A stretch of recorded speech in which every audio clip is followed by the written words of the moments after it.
YouTube channel subscribe करें, bell icon दबाएं। आप देख रहे हैं एक आवाज, आपकी आवाज।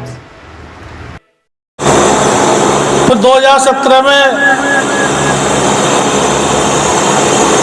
हमारे उत्तर प्रदेश के मुखिया आदरणीय योगी आदित्यनाथ जी ने मुख्यमंत्री के रूप में कार्यभार ग्रहण किया।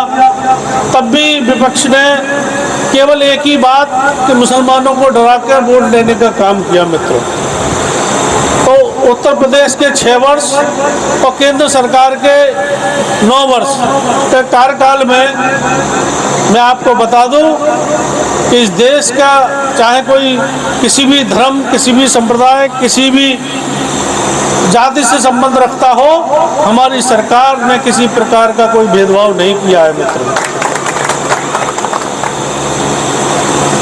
चाहे प्रधानमंत्री आवास योजना हो, जो लोग गरीब थे, जिनकी 3-3 पीढ़ियां उस छप्पड़ में, उस टूटे हुए मकान में गुजर गई, उनका एक सपना था कि हमको पक्का मकान मिले, पक्की छत मिले।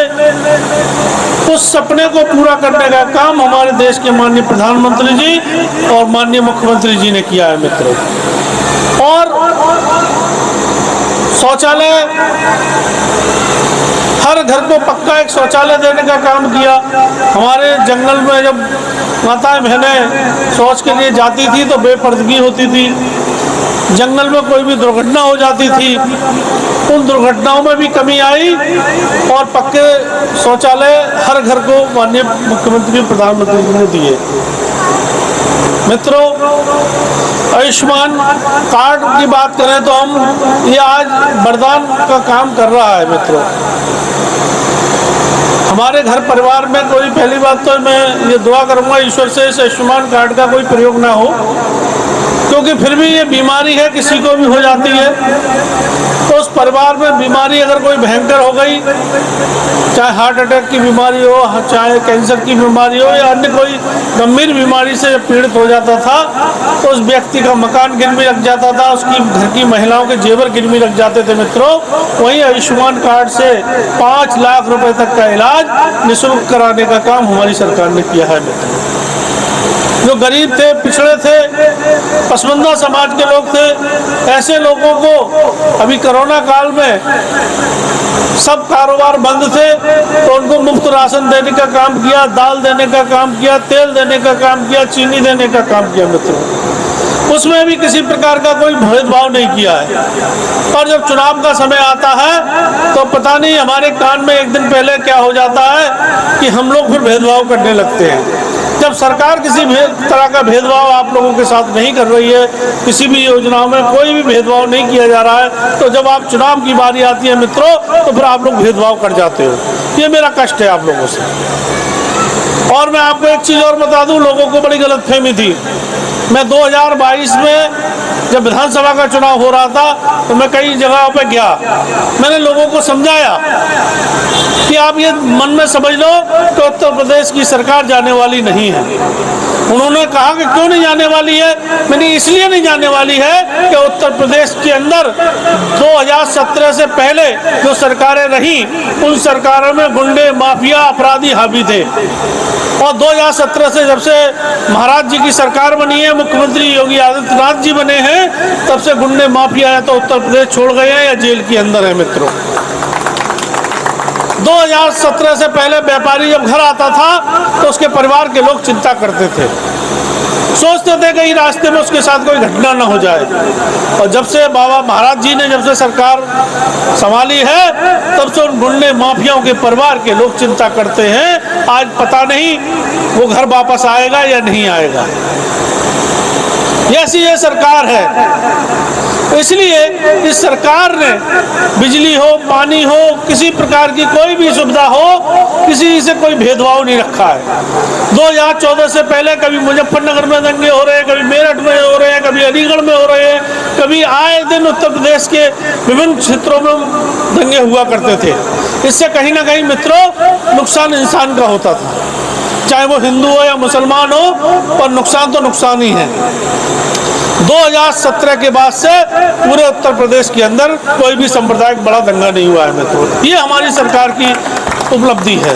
इसलिए हर आदमी चाहता है कि मैं शांति से रहूं। सबसे पहले इंसान की सोच होती है मैं सुरक्षित रहूं, सुरक्षा, फिर चिकित्सा, हमारे बच्चे अच्छी एजुकेशन पाएं।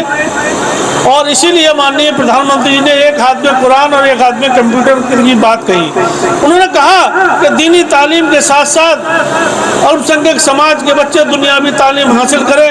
मदरसों के अंदर अगर कुरान पढ़ाया जाए तो हिंदी, इंग्लिश, गणित, विज्ञान भी पढ़ाया जाए, जिससे वो पढ़ लिख कर वो बच्चे, भाई दीनी आखिरत का तो काम है ही है, तो दुनिया में भी हिंदी, इंग्लिश, गणित, विज्ञान की ज़रूरत है, कंप्यूटर की ज़रूरत है। इसके बिना हमारे समाज के बच्चे तरक्की नहीं कर सकते, हमारे समाज के बच्चों को नौकरियां नहीं मिल सकती।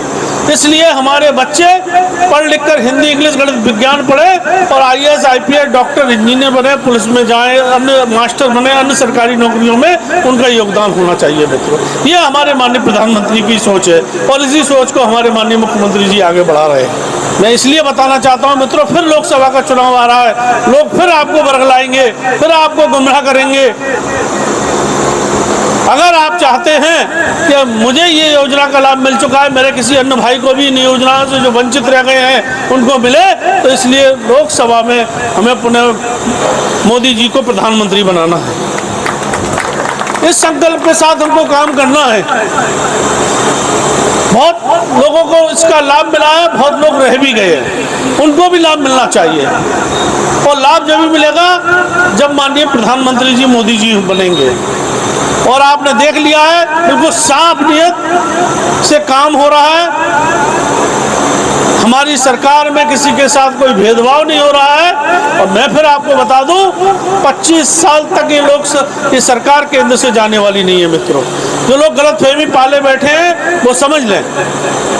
इसलिए हमारे वोट का सौदा दूसरे क्यों करें, हम अपने वोट का सौदा खुद करना चाहते हैं। हम चाहते हैं कि हम, जब सरकार हमको सम्मान दे रही है, हमको राशन दे रही है, हमको हर योजनाओं में अपने साथ रख रही है, तो हमें भी हराने का काम का ठेका नहीं लेना चाहिए मित्रों। पता नहीं मुसलमान को हराने का टेंडर क्यों ले लेते हैं। इससे पहले सरकारों में जो सरकारें नहीं जिनको मुसलमानों ने खुलकर वोट दिया, खुलकर सपोर्ट किया, साइकिल चलाने वाले, दूध बेचने वाले आज बुलेरो पे चल रहे हैं, जो मात्र 7% है उत्तर प्रदेश के अंदर। और 20% अल्पसंख्यक समाज का व्यक्ति आज भी पंचायत जोड़ रहा है, आज भी लकड़ी का काम कर रहा है, आज भी लोहे की मजदूरी कर रहा है। आखिर क्या कारण है, ये सवाल हमको पूछना चाहिए। आखिर हमारे मुस्लिम मोहल्लों में उन्होंने कितने स्कूल खोले, उन्होंने कितने हमारे यहाँ चिकित्सालय खोले, ये हमको सवाल उन सरकारों से करना है जिनको हम 65 साल तक वोट देते रहे। मित्रों, भारतीय जनता पार्टी ने आपके दोस्ती की तरफ हाथ बढ़ाया है। अभी नगर निकाय के चुनावों में एक शिकायत लोगों की रहती थी कि भारतीय जनता पार्टी मुसलमानों को टिकट नहीं देती। इस बार 400 टिकट भारतीय जनता पार्टी के दिए, जिसमें काफ़ी बड़ी संख्या में जीत कर भी आए। तो इसका मतलब यह है कि मुस्लिम भी हमारा बदल रहा है, उसकी सोच बदल रही है। और उस सोच, बदलती सोच के साथ मैं चाहता हूं कि आपका भी साथ उसमें रहे, ये मेरा आपसे अनुरोध है। YouTube चैनल सब्सक्राइब करें, बेल आइकन दबाएं। आप देख रहे हैं एक आवाज, आपकी आवाज।